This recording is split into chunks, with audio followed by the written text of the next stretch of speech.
E nei paesi ognuno con te a soia, massimo appunto negli altri paesi. A pietinchi. Hanno a nomina di mangiare lo stinchi, perché? Oh, li mangiano mica lo stinchi, ma ciò che quell'anno c'era stata una sicchiva in paese. E il prete l'aveva convinti di fare a precisione che li chiamano erogazione per domandare l'acqua. E allora aveva fatto la sua predica e tutto il paese in precisione viaggiava e cantavano. E il prete non so latino e lo diceva: tonta pietinchi, avete ne fame, pa brama ripare, mangiate lo stinchi, perché lui era tecchio.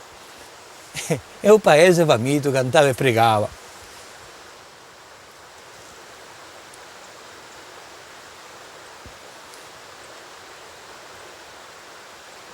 E ciò che francando a Bieravà cantavano: piove in appietto e navanno, libera nossi a dominò.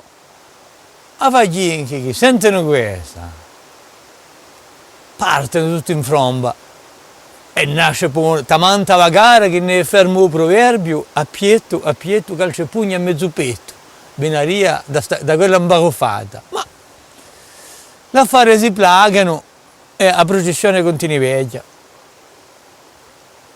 E giunti a un maturato, fatti che preghiere abbiano aiutato, e si mette a piove, e poi piove all'ingrosso, a tempesta.